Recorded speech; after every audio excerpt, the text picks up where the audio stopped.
الرحيم نحمده ونصلي ونسلم على حبيبه الكريم الأمين العزيز الرؤوف الرحيم وعلى آله وأصحابه الأفضلين الأكرمين أجمعين وبعد فأعوذ بالله من الشيطان الرجيم بسم الله الرحمن الرحيم والوزن يومئذ الحق فمن ثقلت موازينه فأولئك هم المفلحون صدق الله العظيم. رسول برکت کے لیے درود شریف پڑھیں اللہم صلی علی سیدنا وشفیعنا وحبیبنا مولانا محمد المعظم الجود والکرم وآلہ الکرام الکریم وآلہ واصحابہ صلی اللہ تعالی علیہ وسلم. سورہ اعراف سورہ نمبر 7 کی آیت نمبر 8 سے درس کا آغاز ہے. 8 اور 9 ایک مستقل عنوان کے تحت ہے اور 9 کے بعد سے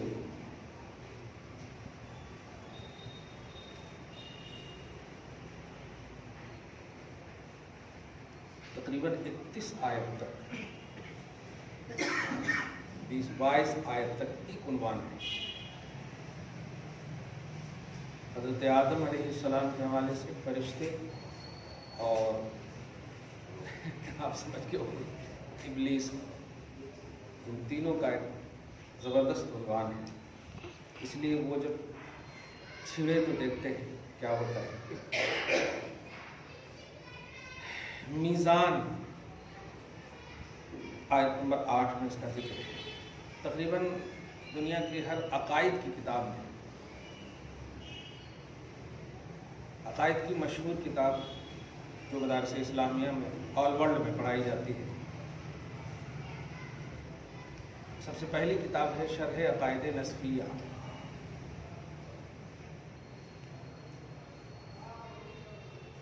علامہ صاحب الدین تفتازانی بہت قدر عالم ہے، تو 300 پیج کی اچھی کتاب ہے. بنیادی عقائد کی عربی میں کتاب ہے. اس کے بعد امام اعظم رضی اللہ تعالیٰ عنہ کی کتاب ہے الفقہ الاکبر، جس کو ملا علی قاری نے اس کی شرح کی ہے شرح الفقہ الاکبر. شرح فقہ اکبر مشہور ہے جملہ، اور ایک ذہن دیا ہے فقہ کس کو کہتے ہیں. اب تک فقہ کو سمجھے کہ جو مسئلے مسائل کو فقہ کہتے ہیں. امام اعظم نے فقہ اکبر نام رکھ کر عقائد کو ایک وہ سمت دی ہے کہ بغیر عقیدے کے کوئی عمل قابل قبول نہیں. فقہ معنی ہوتا ہے مسائل سے جو متعلقات باتیں، لیکن کتاب العقائد کو فقہ کا نام ہے. اسی لیے ملا علی قاری نے زبردست لکھے ہیں اس سلسلے میں. پھر اس کے بعد ہے نبراس کی شرح عقائد کی شرح ہے. یہ سب کتابیں بڑی اوتھینٹک ہیں. کیا بات ہے، کیا کہوں.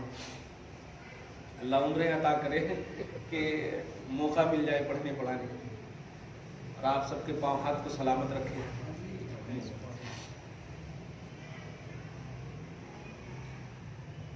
جو میزان کا جب عنوان آتا ہے تو اس میں لکھا رہتا ہے المیزان حق. اتنا عقیدے کی بات کہیے کہ چھوٹا سا لفظ آتا ہے المیزان حق. اب اس میں پھر دو دلیل من القرآن، دلیل من الحدیث. قرآن سے دلیل، حدیث سے دلیل. یہ اسلاف نے جو امانت اور دیانت کے ساتھ دین ہم تک پہنچائے ہیں، عمل کی دنیا میں 1% بھی ہم نہیں ہیں. جو محنت شاقہ ان لوگوں نے کی ہے، بجائے عقیدت کی محبت کی نذرانے پیش کرنے کے لوگ تنقید کر رہے ہیں. تنقید کا ایک مفہوم یہ بھی تو ہے نا کہ آپ اس کو نہیں مان رہے.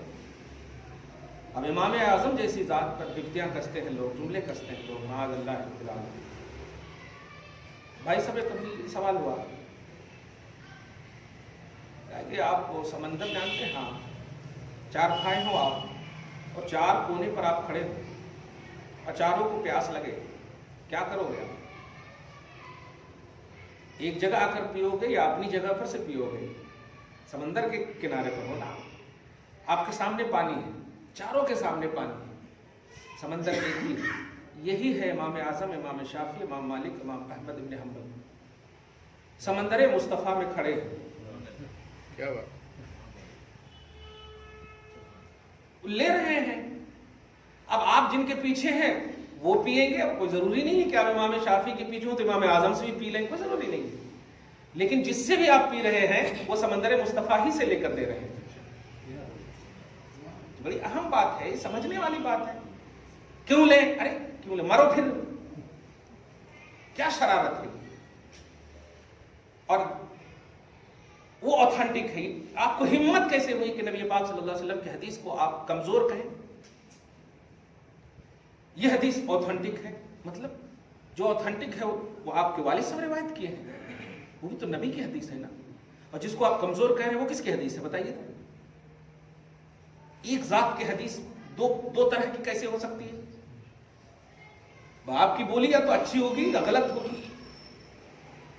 اچھا بھی کا بھی ایک عنوان رکھ سکتے ہیں، لیکن نبی علیہ الصلوۃ والسلام وہ ذات ہیں جن کی خمیر میں اچھائی ہے، جن کے نیچر میں صداقت ہے، جن کے نیچر میں صداقت ہے کہ آپ کا قول و فعل و عمل و کردار یہ احاطہ توحید میں ہے، دائرہ رسالت میں نہیں، دائرہ توحید میں ہے. ما ينطق عن الهوى ان هو الا وحی یوحی. آپ نطق یعنی بولی بھی نہیں کرتے ہیں اپنے من سے، سب وحی ہوتی ہے. اور خدا کی وحی، جب خدا کی وحی میں آپ اس طرح کرو کہ کمزور ہے، ایسا مت کیجیے. آپ عنوان یہ تھا کہ اختلافات کی بنیاد پر آپ اپنے آپ کو 2.5 اینٹ کی مسجد بنا کر کے الگ ہونے کا جو عنوان دے رہے ہیں امت کو کہ یہ میری مسجد ہے، یہ ان کی مسجد ہے، یہ بہت بڑی غلطی کر رہے ہیں. بہت بڑی غلطی کر رہے ہیں. اعمال بیس ہی نہیں ہے. دھیان دیجیے. ہم امام شافعی، امام مالک، امام احمد ابن حنبل اور امام جتنے بھی حضرات ہیں یہ ان کی تقلید کی بنیاد پر بھی ہم اپنے آپ کو نجات کا دار و مدار نہیں، نجات کا دار و مدار ہم اپنے حبیب کو سمجھ رہے ہیں، مصطفیٰ جان رحمت کو سمجھ رہے ہیں جو عقیدے سے تعلق رکھتے ہیں. اسی لیے حضرت علی فرماتے ہیں ہر نبی کا مسلک اور مشن توحید ہے. آدم علیہ السلام سے لے کر محمد رسول اللہ صلی اللہ علیہ وسلم تک سارے نبیوں کا مشن لا الہ الا اللہ محمد رسول اللہ. یعنی ذہن دینا چاہ رہے ہیں کہ عقیدہ توحید میں سب ایکول ہے، اعمال میں مختلف ہے. آدم علیہ السلام کی شریعت میں بھائی بہن سے شادی کا معاملہ تھا. موسیٰ کی شریعت میں کوئی اور شریعت ہے موسیٰ کے زمانے میں. عیسیٰ کی شریعت میں کچھ اور ہے کہ نہیں. تو یہ شریعت سے اللہ کی طرف سے، اور یہ شریعت کے اختلافات کی بنیاد پر پھر بھی جو بلیو کر رہے ہیں توحید کو اور نبی کے ذریعے سے وہ سب جنتی ہیں. جنتی اختلافات کی بنیاد پر ہوئے نہیں ہوئے اختلافات کی. آج آپ بھائی بہن سے شادی کا عنوان سوچتے بھی ہیں؟ سوچتے بھی نہیں، جبکہ کر کے جنتی بن چکے ہیں. کر کے جنتی بن چکے. وجہ کیونکہ اللہ کو نبی کے ذریعے سے مانے ہیں وہ. اور جو بندہ اللہ کو نبی کے ذریعے سے مانتا اور نبی چونکہ وحی الہی سے بولتا ہے اس میں اپنا سینس اور تھنکنگ نہیں ہوتی، بس مان لیتا ہے، ختم. اس لیے جو لوگ پائے آدم کا زمانہ، بھائی بہن کی شادی کا عنوان بھی ملا پھر بھی جنتی، اور آج وہی سوچ کے آپ کریں گے جہنم میں چلے جائیں گے. کیوں؟ اس لیے کہ آپ کے نبی محمد ہیں صلی اللہ علیہ وسلم، اور یہ جو بولیں گے اس بولی پر آپ لبیک کہتے ہوئے عمل کریں گے تب آپ جنتی ہیں. تو آپ کا جو معیار نجات ہے، جو آپ کا بیس آف نجات ہے وہ محمد ہے صلی اللہ علیہ وسلم. ہر امتی کا بیس جو ہے اس کا نبی ہے. یہ چیزیں آپ کو ہم کو سمجھنا ہے. یہ میں تمہید مان کر کے آپ کے ذہن کو متوجہ کرنا چاہتا ہوں. علی محبت نظر آ رہے سب. اس میں میزان کا ایک عنوان ہے. آپ غیروں کے ہاں بھی سنیں گے، غیر تو نہیں کہوں گا، اپنے غیر سے مراد یہ کہ وہ خود اپنے آپ کو غیر سمجھتے ہیں. میں نہیں سمجھتا الحمدللہ. بھائی بیٹا اگر باپ سے جدا ہو جائے تو باپ غیر نہیں ہے، بیٹا غیر ہے. صحیح ہے کہ نہیں؟ بیٹے کو چاہیے کہ وہ باپ سے ملے آ کر، باپ نہیں ملے گا بیٹے سے جا کر. نبی صلی اللہ علیہ وسلم کی محبت والی جماعت ہے، صحابہ اہل بیت سے پیار کرنے والی جماعت اہل سنت و جماعت ہے. اس لیے ان سے جو کٹے ہیں وہ ملے آ کر ان سے، یہ نہیں جائیں گے کہیں. محبت والی جماعت ہے الحمدللہ. نبی کی سنت پر عمل کرنا، جماعت صحابہ کو ماننا، یہی ہے اہل سنت و جماعت. افراد کے اعتبار سے نہیں کہہ رہا ہوں، نبی صلی اللہ علیہ وسلم کے اعتبار سے کہہ رہا ہوں. یہ ریئلٹی ہے. اب ذرا غور کیجیے گا. میزان ایک عنوان آئے گا، اور عقائد میں یہ عنوان آپ سمجھ جائیے اس کو، دلیل قرآن سے یہی آیت دی جائے گی۔ پھر وہ القاریۃ ما القاریۃ میں ایک آیت ہے، فاما من ثقلت موازینہ فهو فی عیشۃ راضیہ واما من خفت موازینہ فامہ ہاویہ وما ادراک ما ہی نار حامیہ۔ یہ آئے گی۔ یہ سب آیتیں دینے کے بعد پھر حدیث سے قال رسول اللہ صلی اللہ علیہ وسلم، دو جگہ بخاری شریف کی حدیث ہے، ان دونوں کو میں لا کر کے اور بخاری کی سب سے پہلے حدیث کو سب کو جمع کر کے پورا مطلب بھر کے جائیے گا، دامن نہیں پورا سینہ بھر کے جائیے گا انشاءاللہ۔ بخاری شریف کی سب سے پہلی حدیث ہے، حضرت عمر بن خطاب راوی ہیں ان کے، وہ کہتے ہیں سمعت رسول اللہ صلی اللہ علیہ وسلم یقول قائل، حضور پاک صلی اللہ علیہ وسلم سے میں نے کھڑے ہوتے کہتے ہوئے یہ سنا کہ انما الاعمال بالنیات، عمل کا دار مدار نیت ہوتا ہے۔ جب آسان سے جب لفظ سمجھ میں آئے تو تم سمجھ گئے۔ اور ایک اور لفظ ہے وَإِنَّمَا لِامْرِئٍ مَّا نَوَىٰ، انسان کو وہی ملتا جو نیت کرتا۔ اور دو تین باتیں بھی اس میں کہی، فَمَنْ كَانَتْ هِجْرَتُهُ إِلَى اللَّهِ وَرَسُولِهِ فَهِجْرَتُهُ إِلَىٰ مَا هَاجَرَ وَمَنْ كَانَتْ هِجْرَتُهُ إِلَىٰ دُنْيَا يُصِبُهَا أَوْ كَمَا قَالَ، جو اللہ اس کے رسول کی طرف ہجرت کرے گا۔ اب اللہ کی طرف ہجرت کر کے بتائیے تو ذرا، اللہ کی طرف ہجرت کر کے وہ مدینہ جو گئے تھے نا، تو کچھ لوگ اس ارادے سے بھی گئے تھے کہ مدینہ میں خوبصورت عورتیں سب ملیں گی۔ دھیان دیجیے گا، چونکہ دیکھیے وہ صحابہ ہمارے لیے بیس ہے، اللہ کروا رہا تاکہ آپ آئیڈیل مانیں، ان کو ذرا نیگیٹیوٹی میں نہیں دیجیے گا۔ اگر وہ نہیں کرواتا اللہ تعالیٰ تو آج سمجھ ہی میں نہیں آتا کہ ہم کیسے مانیں۔ کہاں اور امراتن، عورت کے لیے جا رہے ہو تو عورت ہی ملے گی، رسول کے لیے جاؤ گے تو اللہ رسول ملے گا، کیا بات ہے۔ اور یہ مل گئے تو عورت بھی مل جائے گی۔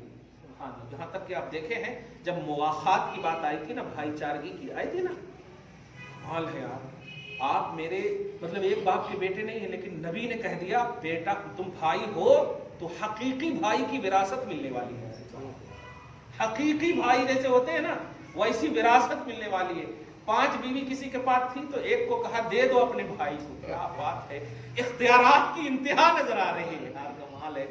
بارگاہ رسالت میں اختیارات کی انتہا نظر آ رہی ہے۔ آج خالی بول دے پیر صاحب تب بھی آپ جانا بند کر دو گے، نبی کہہ رہے ہیں دے دو، کیا بات ہے، اور دیے دیکھیں آپ۔ خیر اسی میں حضرت علی کی مواخات کا بھی مسئلہ ہے، یا رسول اللہ میرا بھائی کون ہے، کہا انت اخی فی الدنیا والآخرہ ہے، تم میرے بھائی کو دنیا اور آخرت میں، کیا بات ہے۔ یہ مواخات ہے، ذرا سمجھیں، بیک گراؤنڈ سمجھیں، عقیدت میں نہ دیکھیں اس کو۔ یہ تمام جب پازیٹیو کر دوں آپ کو تو مزہ آ جائے آپ کو بخاری کی وہ دونوں حدیث سن کر۔ اصل کیا ہے، کبھی کبھی حدیث کو اس حیثیت سے سمجھاتے ہیں لوگ کہ حدیث کہہ رہی ہے یہ، لیکن یاد رکھیے گا کوئی بھی بات اگر اس کو فن کی حیثیت سے سمجھائیں گے نا تب وہ بات ایک ہوگی، لیکن پوری بات کو وہ حاوی ہوگی۔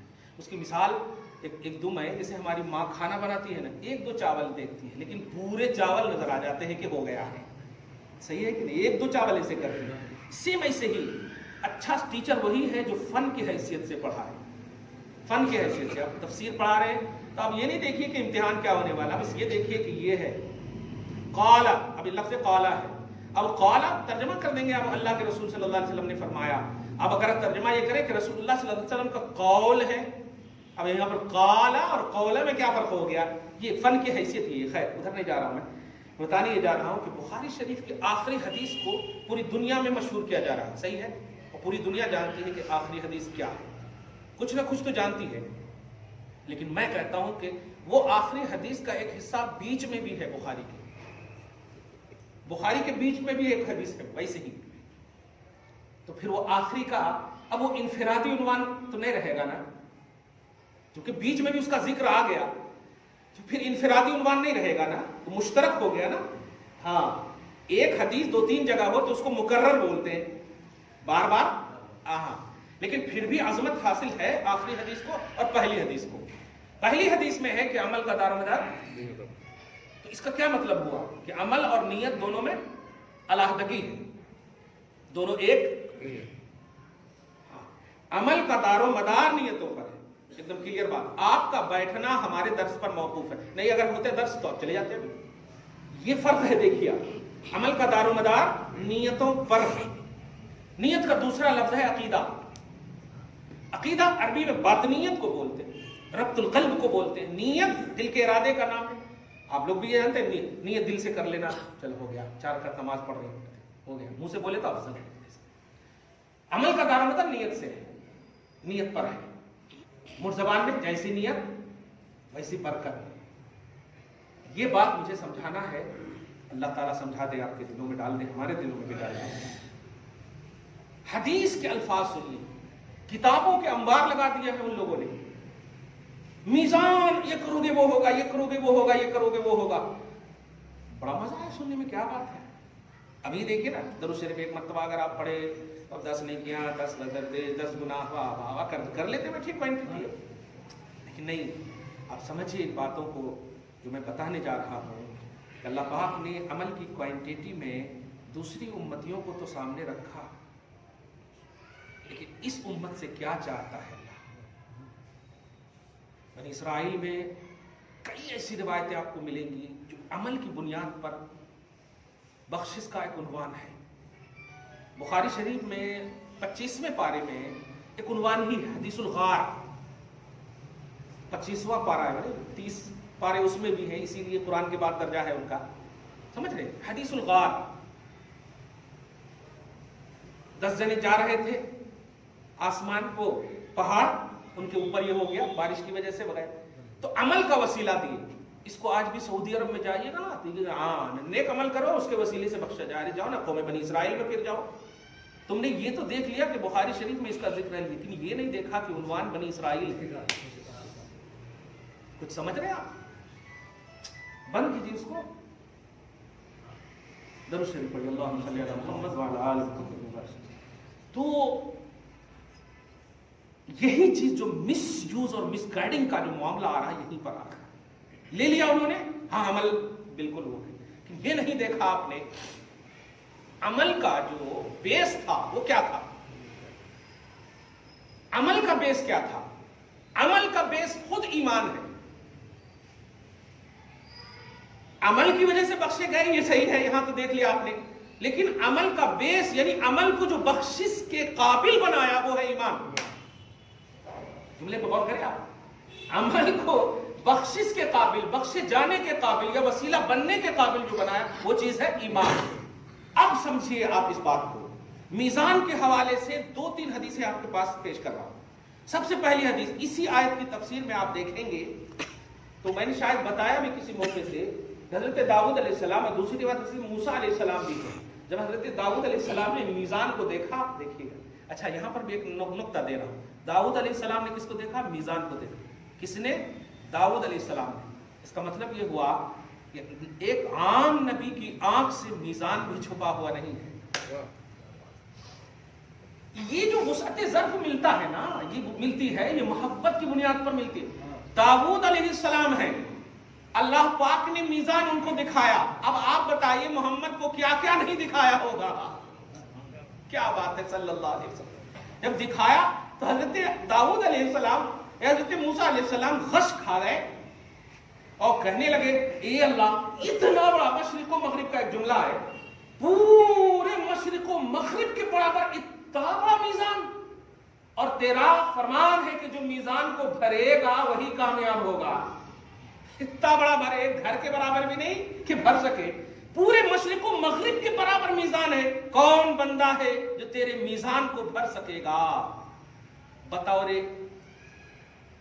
استفسار سوال کیا ہے امت کو بتانے کی, ورنہ نبی کو معلوم ہے. اللہ پاک نے کہا میری قدرت, میرا فضل و کرم, میری وسعت کریمی, پوچھ لیا ہے نبی, بتا دیتا ہوں. تم نے وسعت کو تو دیکھا, مسافت کو دیکھا, لیکن میں نے بنایا ہے اور میں نے کہا ہے نا.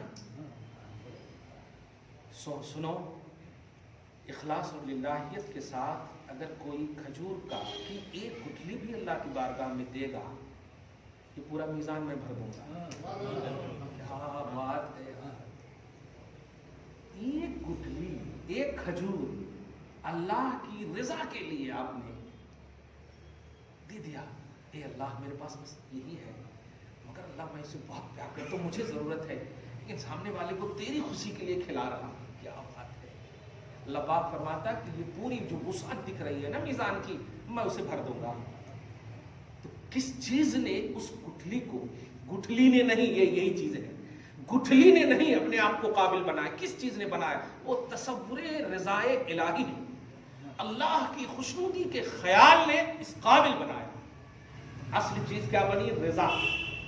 اصل چیز بنی رضا، خوشنودی، اور اس رضا کی نیت بنی، کیونکہ دینے والا بھی جان رہا کہ ایک گٹھلی سے کیا ہونے والا، ہاتھ تو بھاری ہو نہیں سکتا، میزان کہاں سے بھاری ہوگا، کہاں سے بھاری ہوگا، لیکن نہیں، وہ نیت نے، نیت میں جو خالصیت ہے، للہیت ہے، اس نیت نے اسے اب سمجھیے یہ دو حدیث جو اب میں بولنے جا رہا ہوں، حضرت ابو زرعہ، اس کے بعد حضرت ابو ہریرہ، اس آخری حدیث کے راوی ہیں، کلمتان حبیبتان الی الرحمن خفیفتان علی اللسان ثقیلتان فی المیزان سبحان اللہ وبحمدہ سبحان اللہ العظیم۔ کبھی ختم بخاری شریف میں بیٹھے ہیں؟ بیٹھے ہوں گے، 30-40 سال سے ہیں آپ الحمدللہ، کبھی تو بیٹھے ہوں گے، اور نہیں تو کبھی اعلان ہونا تو بیٹھیے گا ضرور۔ بخاری شریف جب ختم بخاری کی محفل ہونا تو دعا تریاق مجرب کہا گیا ہے۔ امام بخاری نے کہا، اللہ کے رسول صلی اللہ علیہ وسلم کی بارگاہ سے امام بخاری کی بخاری شریف کو قبولیت کی ایک سند یہ بھی ہے کہ جو کوئی بھی بخاری کی تکمیل میں بیٹھے گا اس کی دعا قبول کروں گا۔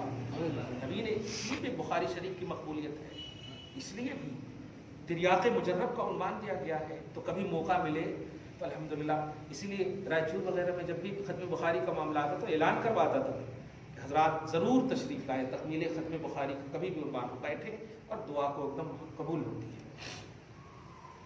یہ ہے سب سے آخری حدیث جو میں ابھی پیش کیا ہوں، اور اس حدیث کو مکرر ایک پیچھے آ چکی ہے، اب دونوں کا موازنہ کر کے سب سے پہلی حدیث مکرر نہیں ہے، لیکن یہ حدیث جو سب سے لاسٹ کی ہے اس کو مکرر کیا گیا ہے، اور ابھی میں نے اس کے حوالے سے ایک تفسیر بیان کیا حضرت داؤد وغیرہ۔ اب یہ عمل کی تمام تر حدیثوں کو ایک طرف رکھ کر سب سے پہلی بخاری شریف کی حدیث کو رکھ لیجئے گا، امام بخاری کا ایک حسن عقیدہ لے کر جائیے۔ بخاری شریف کی آخری حدیث پہلے سنیے، فرماتے ہیں دو ایسے کلمے ہیں، دو ایسی بول ہے، دو ایسی بول ہے، بول سمجھ رہے ہیں؟ دو ایسی بول ہے جو اللہ کو بہت پسند ہے، حبیبتان الی الرحمن، جو اللہ کو بہت پسند ہے، حبیب کا لفظ ہے، لیکن محبوبیت کا ایک معیار آگے دیکھیے، ادائیگی میں خفیفتان علی اللسان، بہت آسان ہے ادا کرنے میں، لسان پر زبان لانے میں بہت آسان ہے، لیکن اس کی مقداریت کو سمجھیے، اس کی بوجھ کو سمجھیے کہ ثقیلتان فی المیزان، میزان کو بھر دیں گے وہ دونوں بول جو ایک دم زبان پر آسان ہے۔ اب آپ سوچ رہے جلدی سے بولو حضرت وہ دونوں کون ہیں؟ بول بھی دیا ہوں میں، مگر آپ کیچ کیجئے آخری لفظ، سبحان اللہ وبحمدہ سبحان اللہ العظیم، پڑھیے زور سے آپ لوگ، سبحان اللہ وبحمدہ سبحان اللہ العظیم۔ اللہ تعالیٰ یہ تو نہیں کہہ سکتے کہ میزان کو بھر دے، مصطفیٰ کی بولی کا صدقہ عطا فرمائے۔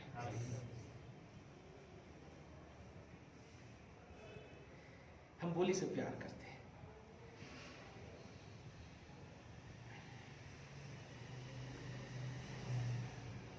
ایک جملہ نکل رہا ہے دل سے، اے فرشتوں مانا لائق ہوں جہنم کے، مگر پہلے مجھ کو لے چلو خیر البشر کے سامنے۔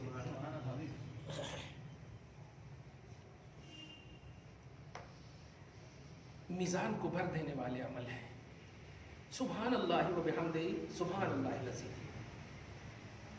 اگر آپ ظاہری طور پر دیکھیں تو نبی پاک صلی اللہ علیہ وسلم کی یہ حدیث 100% آپ کو یقین دلا رہی ہے کہ الحمدللہ میزان بھریں گے، لیکن کیا آپ جو ابھی میں نے کہا کہ پورے آسمان و زمین کے برابر ہے، مشرق و مغرب کے برابر ہے، دل گوارا کرتا ہے؟ دیکھیے یہی چیزیں ہیں جو سمجھنا ہے۔ سبحان اللہ وبحمدہ پتہ نہیں لاکھوں بار پڑھے ہوں گے، کروڑوں بار پڑھے ہوں گے آپ، لیکن اللہ پاک کے رسول کہہ رہے ہیں کہ ایک بار جس نے پڑھ لیا میزان بھر گیا. نہیں, یہ بتانا. اب امام بخاری کی بارگاہ کرتے ہیں. امام بخاری رضی اللہ تعالیٰ عنہ نے آخری حدیث یہ پیش کیا اور پہلی حدیث نیت کی پیش کی, عقیدے کی پیش کی. اب دونوں کو ایک جگہ جمع کیجیے. یقیناً ہمارے میزان اعمال بھرے جائیں گے اگر ہمارا عقیدہ صحیح ہے. ایک دم پورے کا خلاصہ ایک لفظ میں کہہ دیا, ہماری نیت صحیح ہے, ہمارا ارادہ صحیح ہے تو اب بھرے جائیں گے. بول بھی آسان, سب کچھ آسان ہے, مگر میزان میں بہت بھاری ہے. لیکن یہ سب انفرادی طور پر نہیں ہے, بلکہ اس کا بھی ایک معیار ہے, وہ ہے انما الاعمال بالنیات. اے سبحان اللہ و بحمدہ, سبحان اللہ العظیم. اے پڑھنے والے اور ثقیلتان فی المیزان کا عقیدہ رکھنے والے, سنو, یہ بیس ضرور ہے میزان عمل کے بھرنے کے, لیکن اس کا بھی بیس ہے نیت اور عقیدہ. نیت اور عقیدہ اگر صحیح نہیں ہے تو یہ کارگر نہیں ہے. یہی فرق ہے اہل سنت و جماعت کے علماء اور غیر اہل سنت و جماعت کے علماء میں. یہ کوانٹیٹی کے درس دینے والی قوم کبھی آپ کو محبت کا درس نہیں دیتی. محبت کا درس دیجئے, کیونکہ اعمال کوئی حیثیت نہیں رکھتے ہیں اگر نیتیں صحیح نہیں ہو, اگر عقیدے صحیح نہیں ہو. قرآن کی کوئی آیت ایسی نہیں بتائیں گے جس میں کہا گیا ہو کہ عمل کرو اور پاؤ جنت, عمل کرو اور پاؤ جنت. نہیں, جس نے ایمان لایا, جس نے عمل کیا, اس کے لیے جنت ہے. ایمان مقدم رکھا ہے عمل سے, ایمان کو پہلے رکھا گیا ہے. کیا مطلب ہوا کہ عمل بیس نہیں ہے. بظاہر دکھ بھی رہا ہے کہ اللہ پاک نے کہا, رسول پاک نے کہا کہ اس عمل سے یہ ملنے والا ہے, لیکن یہ اسے کہا جا رہا ہے جس کا ایمان پختہ ہو, جس کی نیت صحیح ہو, جس کے ارادے صحیح ہو. سمجھ گئے آپ؟ تو یہ ہوا. اب یہاں پر اس آیت کریمہ کے حوالے سنیے, والوزن یومئذ الحق. اچھا, ایک اور بات آئی تھی اس ضمن میں کہ امت محمدیہ کو عمل کی کوانٹیٹی کا ایک عنوان نہیں دیا ہے, آپ کو عمل کی کوالٹی کا عنوان دیا ہے اللہ پاک نے, اس کے رسول پاک نے. کیوں؟ اس لیے کہ آپ دیکھیے بنی اسرائیلیوں کا میں نے بخاری شریف کی 25ویں پاری کیا, اور ایک بڑا مشہور واقعہ, 400 سال تک بے ریا کی عبادت. بے ریا سمجھ رہے ہیں, یعنی جس میں کوئی ریاکاری نہیں, دکھاوا نہیں. کون بھی نہیں دیکھا, ہمارے عمل کو تو کچھ بھی کرے دیکھا, کون تو بھی دیکھا, کتنا بھی آپ مطلب کچھ بھی کہیں, آپ کا ضمیر کہہ رہا, یعنی آپ کا عمل اللہ بخش دے تو بس یہ کرم ہے اس کا, اتنا والا. لیکن 400 سال تک بے ریا کی عبادت امت محمدیہ کے علاوہ ایک امت نے کیا تھا, ایک امتی نے کیا تھا. جب خدا کی بارگاہ میں پیشی ہوئی, اللہ پاک نے کہا اسے جنت لے جاؤ میرے فضل سے. اس نے کہا کہ اللہ 400 سال تک میں نے بے ریا عبادت کی ہے, کسی کو دکھایا نہیں ہے, ریاکاری سے پاک عمل ہے, فضل سے جا رہا ہوں جنت. تو پھر عدل کیا ہے 400 سال کا؟ 400 سال کا عدل میں صرف امت محمدیہ اور اپنا اسٹیٹس بتا رہا کہ اللہ پاک نے کہا, اچھا, مسکراتے ہوئے کہا, اے فرشتے رکو, یہ عدل سے جانا چاہتے ہیں. عدل سے جانا چاہتے ہیں, ہاں, اس کی ایک آنکھ نکالو اور ایک پلڑے پر رکھو, اور 400 سال کی بے ریا عبادت کو ایک پلڑے پر رکھو. رکھا گیا, ایک آنکھ بھاری ہو گئی.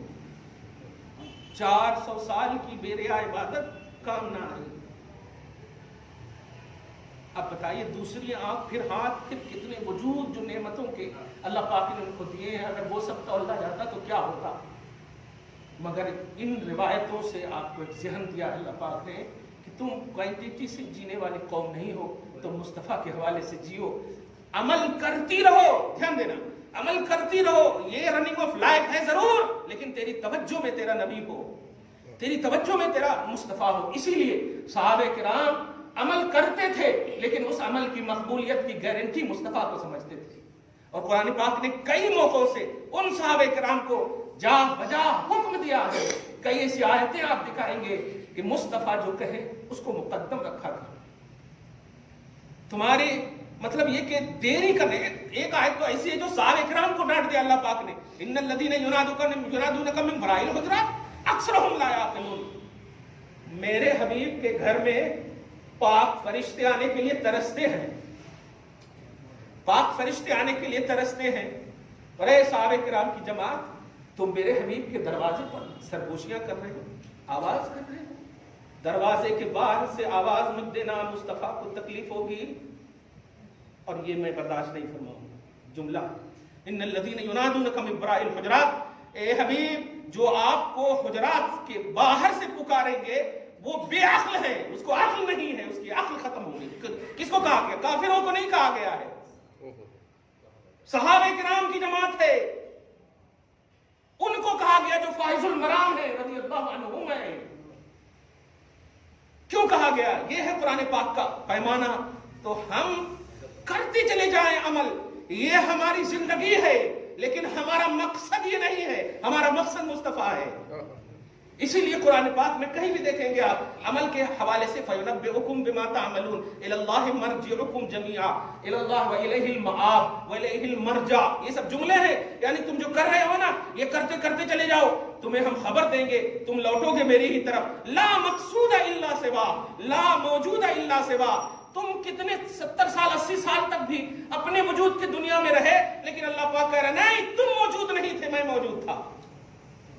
اس جملے پہ غور کریں آپ تو ہمارا میزان کے حوالے سے قرآن کی آیتوں کا سامنے آنا، بھر جانے کی بات کرنا، عمل کے باب میں کامیابی کی خوشخبری دینا، یہ سب اپنی جگہ پر مسلم ہے، لیکن دھیان رہے یہ اعمال آپ کی نجات کا بیس نہیں ہے، آپ کو خوشخبری دینے کا بیس ہو سکتا ہے، کیونکہ اس عمل کا بیس بھی ایمان ہے، بلفظ دیگر نبی ہیں۔ اس عمل کی مقبولیت کا بیس بھی نبی ہے۔ اب ترجمہ سن لے، والوزن یومئذ الحق، میزان اس دن تولا جانا حق ہے۔ فمن ثقلت موازینہ، تو جس مسعود مبارک بندے کے میزان بھاری ہوں گے، فاولئک هم المفلحون، فلاح کا تاج انہیں کے سر پہنایا جائے گا۔ ومن خفت موازینہ، اور جن کے میزان ہلکے ہوں گے، فاولئک الذین خسروا انفسهم، یہ وہ لوگ ہوں گے جو اپنی جان کو نقصان میں ڈالے ہوں گے۔ بما کانوا یعملون، انہیں بدلہ دیا، بما کانوا بآیاتنا یظلمون، انہیں بدلہ دیا جائے گا، انہوں نے ہماری آیتوں کے ساتھ ظلم کیا۔ اس لفظ پہ بھی غور کیجیے، یہاں پر عمل کی بات نہیں کی جا رہی، ہماری آیتوں کے ساتھ ظلم کیا۔ مطلب یہ ہوا کہ حضور پاک صلی اللہ علیہ وسلم جو خدا کی سب سے عظمی آیت ہے، آیت عظمی ہے، یہ نہیں کہا کہ عمل نہ کیا۔ خفت موازینہ کا عنوان بنایا بے آیاتنا یظلمون، ہماری آیتوں کے ساتھ ظلم کیا، عمل نہ کیا نہیں کہا۔ اس سے بھی ایک اشارہ مل رہا ہے کہ آپ کرتے چلے جاؤ، تمہارے اعمال بڑھتے چلے جائیں گے، لیکن اس طرف دھیان نہیں رکھنا، تیرا دھیان، تیرا مقصود، تیرا محبوب میرا محبوب ہو۔ یہ ہونا چاہیے عنوان، یہ تصور ہونا چاہیے۔ یہ بے آیاتنا سے بھی مستفاد ہوا ہے، بے آیاتنا سے بھی آپ کو یہ تصور ملا ہے۔ بہرحال آج کی گفتگو سے ہی کہوں گا، امت محمدیہ اپنی کوالٹی کو سمجھیے۔ آپ اعمال کی دنیا میں سجنے دھجنے کے لیے نہیں بھیجے گئے ہو، اچھا عمل کرو گے ہی الحمدللہ، لیکن اچھے نبی کی وجہ سے کرو، پیارے نبی کی وجہ سے پیارا عمل کرو، محبوب نبی کی وجہ سے محبوب عمل کرو۔ تو یہ ساری چیزیں آپ کرتے چلے جاؤ، کرتے ہی چلے جاؤ گے آپ الحمدللہ۔ کیا بات ہے، غوث پاک کو مقبولیت کا عنوان مل گیا، محبوبیت کا عنوان مل گیا، پھر بھی بغیر مداومت کے، انکار کے، کنٹینیو خدا کی بارگاہ میں عمل کا نذرانہ پیش کر رہے ہیں۔ یہ ہے محبت۔ جب آپ محبت میں دائمیت دکھاؤ گے، توجہ الی رسول میں دائمیت دکھاؤ گے، تو عمل آٹومیٹک اللہ پاک اس کی مداومت کی توفیق دے گا، ہمیشگی کی آپ کو توفیق دے گا۔ دعا ہے اللہ تعالیٰ آج کی اس خصوصی گفتگو کو حبیب پاک صاحب الاولاد کے وسیلے سے قبول فرمائے، اپنی شان کریمی کے مطابق اجر عطا فرمائے، گھر بار میں اولاد میں برکتیں عطا فرمائے، نسلوں کی بخشش فرمائے، نسلوں کی حفاظت فرمائے۔ وصلی اللہ تعالی علی خیر خلق محمد وآلہ واصحابہ اجمعین برحمتک یا ارحم الراحمین۔